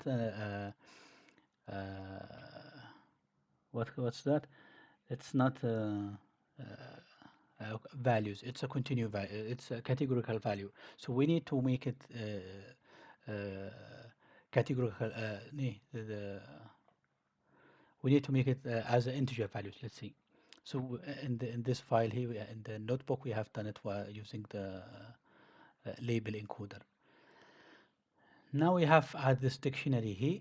So for instance, house it's 0, unit is 1, and townhouse is 2. And we added as a, this is the input matrix here. This is the input array. Let's see, rooms, type, postcode, distance, and this will be added to the model. This is the input to the model, and you can see here this is our model after loading the model from the beginning. Now the formatted prediction, it will be dollars, and this is the prediction value. As you can see, the prediction value is this one here, starting with dollar sign and the value of the prediction. Now here we have two columns. For this page here, I have two columns. One for the user, the input for the features that I have it in the sliding bar, and the second one is for the house price. It's just to make it, let's say, more organized. You can also do it one after another, but this is just to show you if you have your data, you will have the predicted price alongside side by side. And for that, you need to have to create two columns. Of course, you can create many columns here if you want to show some, let's say, graphs or anything. So here the first column will be the the features, that our features here, and the data, it will create it by as a data frame, and they will have this the column's name, and this is the values, and this will show up the data frame as a table. And the second column is the predicted price, which is easy. It's just text, then markdown, and information. So you can see this is the the column name, and this is the price, and this is the formatted price, or let's see the formatted prediction, and also this text. So now I would like also, let's see, to show the what is this, the distribution of the house prices. So sometimes you need to take a to have a, let's say, overview what is the distribution of the house price. So I've just showed it here, but to make it, let's say, fancy, or let's say more organized, I have added two columns.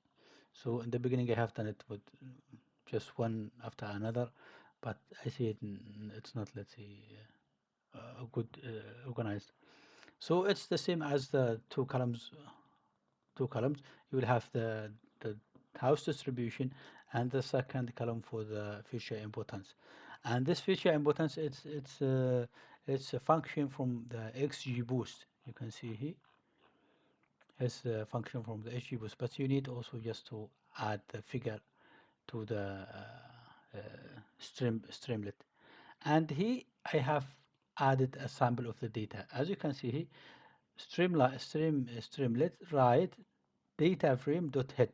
That's why we have only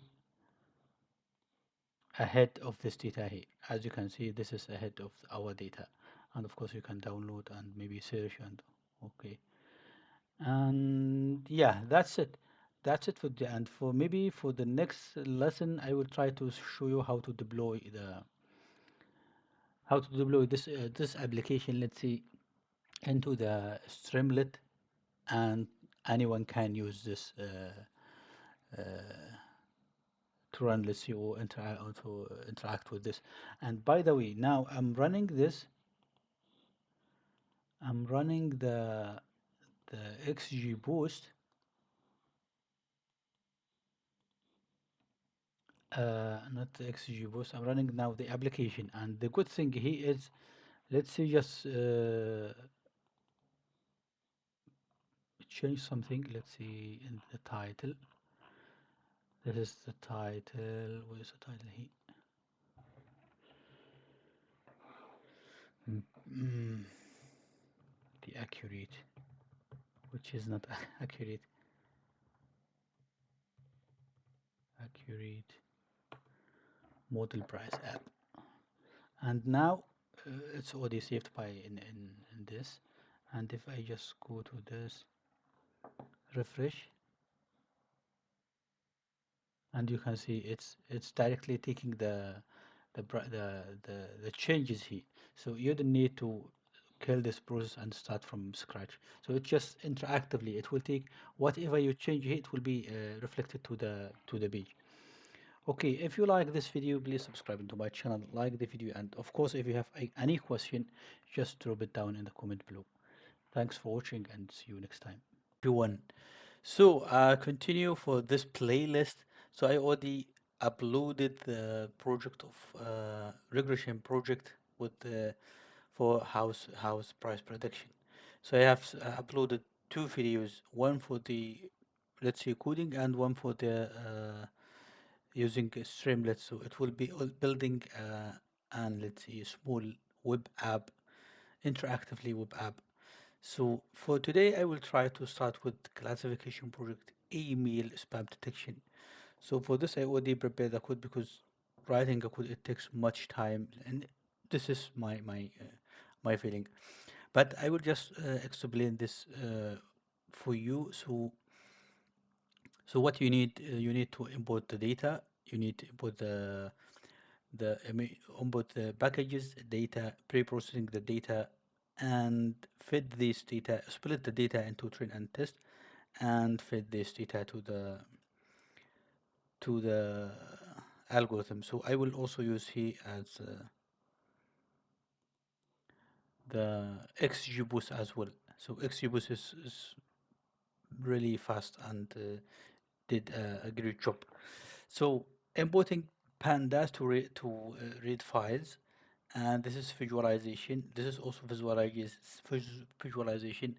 This is to split the data into train and test, and this is to count factorizing the code, and this is to label encode to encode the categorical features, and this is the matrices for instance, classification, confusion matrix, and etc.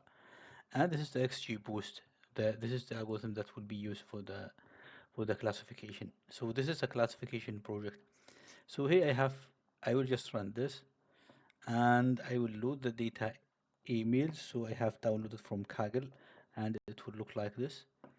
So for instance, this is the first text, and it's a spam, and you can read, for instance, we not promise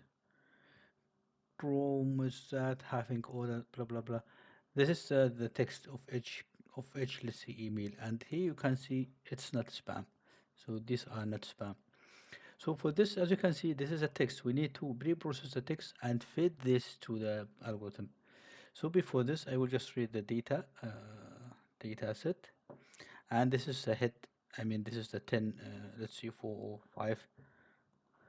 5 elements in this data sets, and I will see that the distribution of the class. As you can see here, it's not. I will see it's imbalanced because here you have 4,000, and here you have 1,300, and here for 4,300.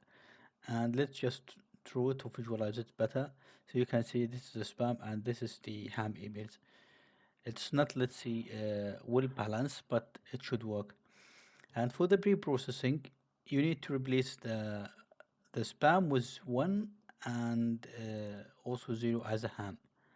And here you need to add a text because data frame contains text and spam columns. And here you need X row for the text, and for the class label Y is equal to spam. And here you need also to call the factorization. This is to transform the data itself into a rows. And this by the way explained perfectly. Let's see in a more details in this example here in this classification project. So please have a look in this, and this is organized, well organized, and it works with many classifiers, as you can see here. For instance, this is the email spam, and here you have if you can use decision tree, logistic regression, naive Bayes, subset vector machine, random forest, random forest, and AdaBoost, XGBoost, and many algorithms. And this code is well organized, and you can add any algorithm pretty easy. So I also explain this in more details in that video. Okay, and here you need also add to encode some categorical values, and after that you will split the data into train and test, and the split size will be 20%. So 80% for the training and 20% for the testing. So, and here I will just add the classifier, the XGBoost classifier, which matrices you would use log loss, and the max depth is 1. Oh, I mean, you can change whatever you want, and also this already explained in the XGBoost classifier or regressor in a more details. So I will just do this, and for the evaluation, I will calculate the confusion matrix for the x, which is this for the generated y, or let's say decoded y, and also the prediction that given that taken from the prediction from the algorithm itself. And yeah, as you can see here, this is the confusion matrix, and this is the the recall precision and recall F1 support for this class, and for this class it's like it's the same. So by the way, this precision recall is already explained with really numerical example, and please have a look in this. It's in the playlist. And the accuracy, and this is the accuracy 91. And let me just show you the confusion matrix, and you can see this is the confusion matrix. Let's see the ham files, the ham emails, 89 emails classified as spam, and for the emails, spam emails, 14 classified as a ham. And here the rock the rock curve, and you can see the rock the area under curve. It's 70, I mean 97, which is perfect for for this ham class, spam class. And here I will try to save the model, and that's it. So let me just clear this and run it from scratch.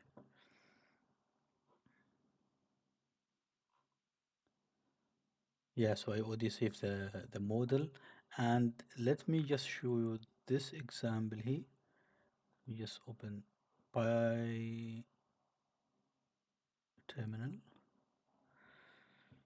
So I just want to show you this. Next time I will try to build the same example for spam email detection as this one here.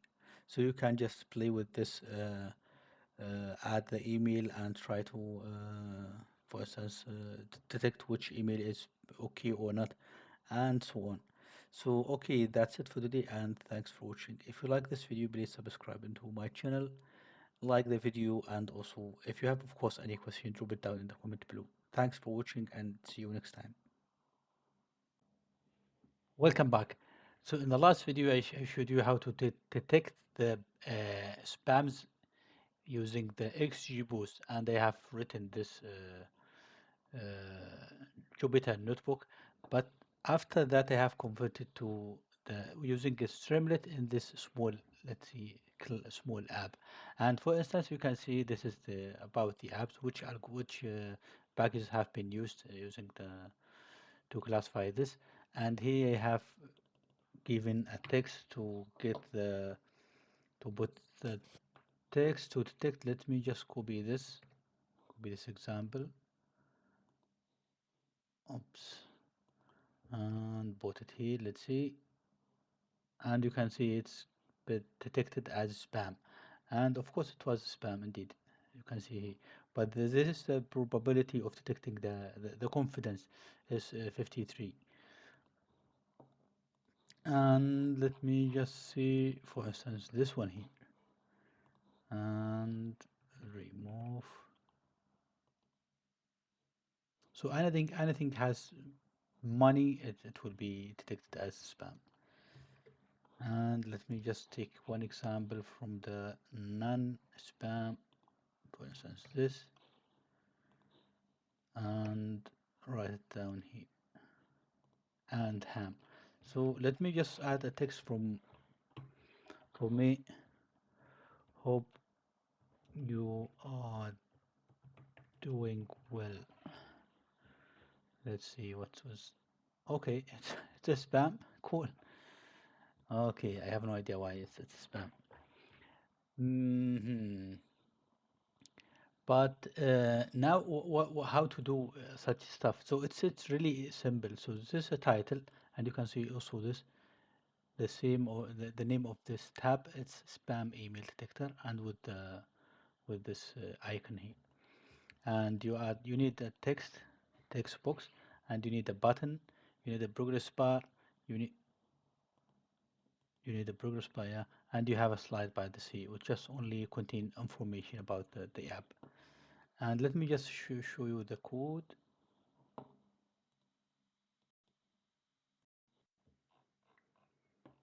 Okay, so as you can see here, I have imported Streamlit, joblib, panda, and the count factorized. The XGBoost is not imported here because the file or the model is already converted, or let's see, serialized into PKL file. So the XGBoost is not anymore, let's see, needed, because this joblib will load the model and also do the classification. Okay, here I have to load the CSS file, which is easy file. It's easy. I mean, it's not special. And you can also see the previous video, I have also explained this. And here I have cached the model. So every time I have refreshed the the page, it will not be, let's say, loading the model again because it's already cached.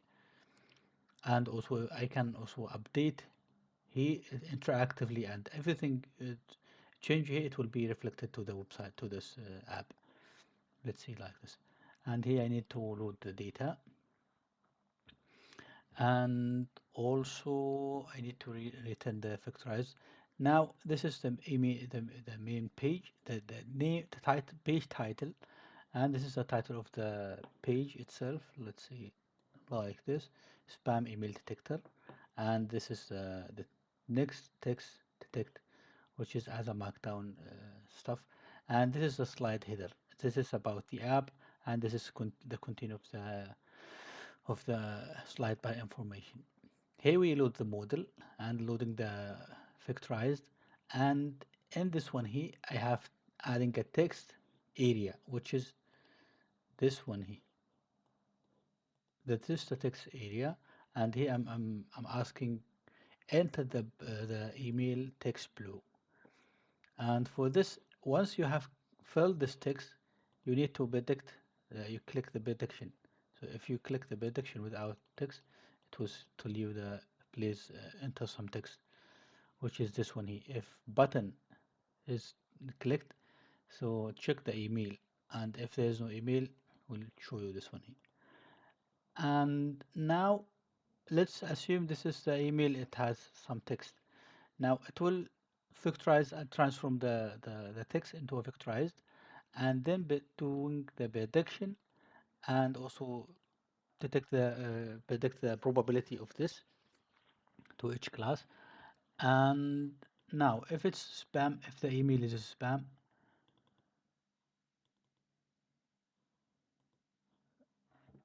wait, if this is the email, yeah, if it's the prediction, sorry, if the prediction is equal 1, so this is equal 1, it will be spam, otherwise it will be ham. And here's the confidence multiplied by 100, so you can see this.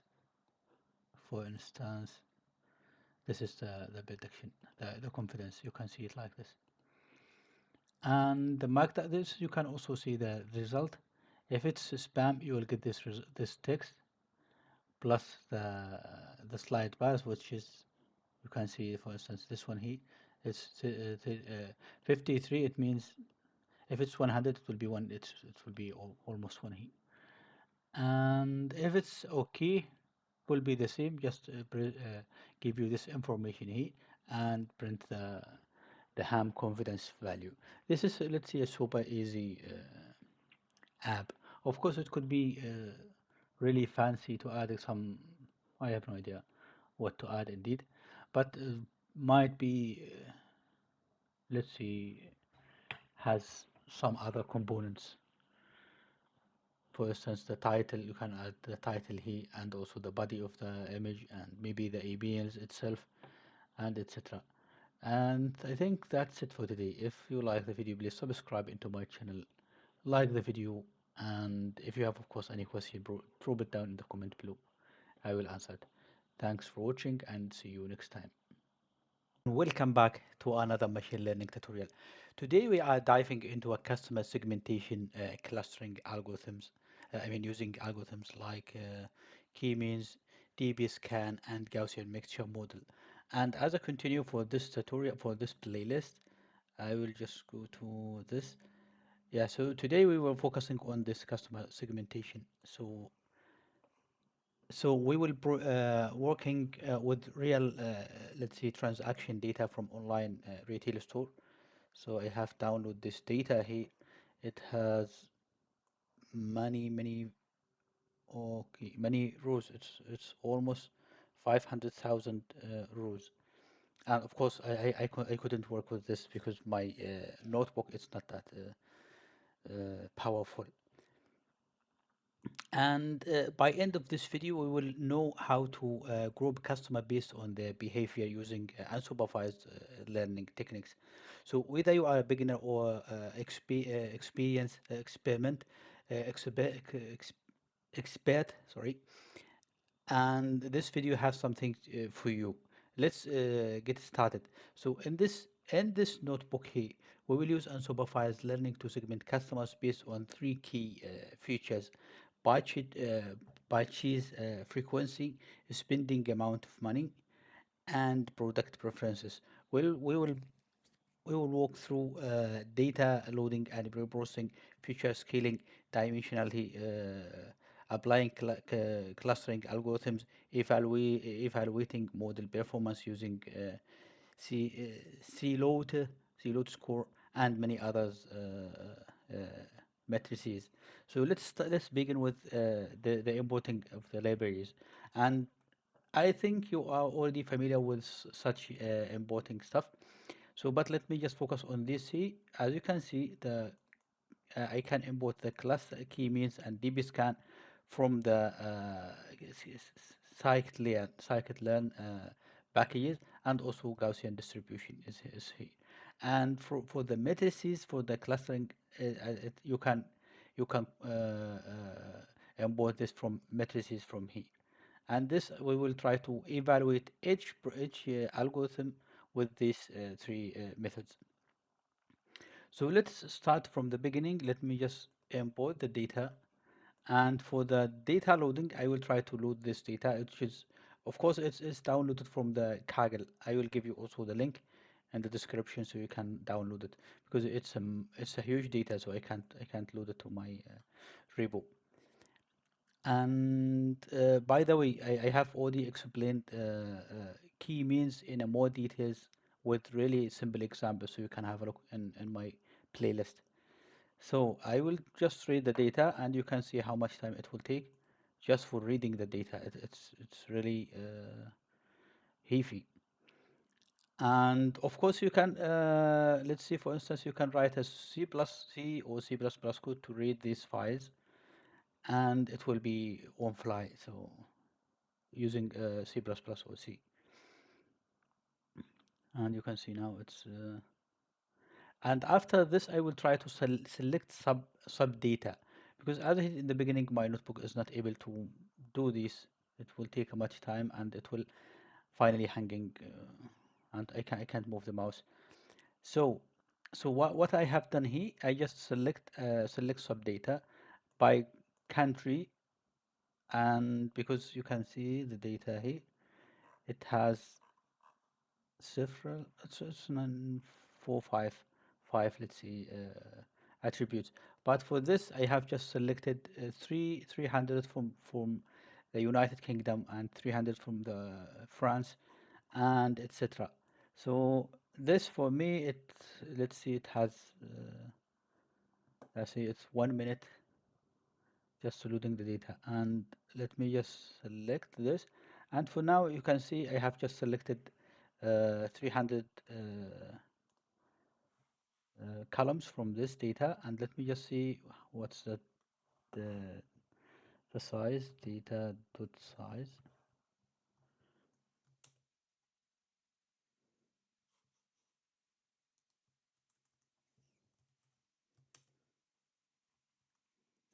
It's 6,000 column rows, which is not bad, I will see. And for the data pre-processing, we will drop the non-negative, the non the null values from with these columns here, and for the quantity I need to convert it to integer, and it might be, let's see, the quantity. You can see it's of course it's integer, but sometimes it has maybe this string character also, so we have to convert it to integer. And for the encoding, we need to because the country is a categorical, so we need to make it to convert it to encode it to a numerical features. So we can work with this using algorithm. And here we also need to standardize the data. So you can see, let me just show you the data after the standardization. The standardization, it's try to make the data between 0 and 1. So let's see, dot head.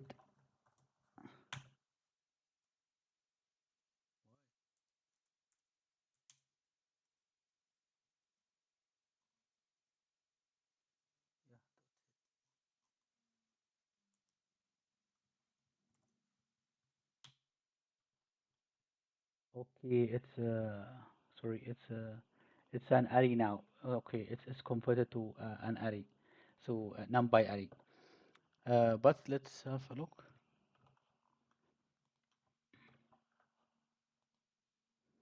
So you can see this is converted between zero, I mean -1 and 1. This is called standardization, and I have also done one video on this. What is the normalization and what is the difference between normalization and standardization? And please have a look on this. And for the clustering algorithms, I'm using KMeans, DBSCAN, and Gaussian mixture model. And here I have for the KMeans, the disadvantage, you mean, let's see disadvantage. It's the number of cluster we have to identify for the, and also for the Gaussian distribution. But let's see, we assume this, we have only 5 clusters. And for the evaluation, for evaluating the cluster, we have 3 models, and you can see here salute score, it's ranging from -1 to 1, and a value close to 1 indicate well defined cluster. So it's calculate, it's measuring the buoyance inside the cluster and see if the data is assigned correctly or not. And also this is not fixed, there is no range, fixed range, but it has to be, let's see, a positive. And this one from 0 to infinity and lower value, it's indicating a good quality. And let's do it. So with the whole data, last time I have just tried with the whole data and it won't work with the big data. And you can see key means it's 0.5, and we have seen that close to 1 is indicating it's a good it's a well-defined cluster. And if we see here the key the this method for the DBSCAN, you can see it's 0.2, and here is minus 0.02. So The minus, it means it's randomly assigned to this cluster. The points is assigned to this cluster, which is, let's say, a bad, let's say, clustering result. So with this techniques, with this matrices, we have seen that the key means it's performing well on this data, in this data set. Okay, so I think this is enough for this tutorial, and if you like this, please subscribe into my channel. If you have any question, of course, drop it down in the comment below, and thanks for watching.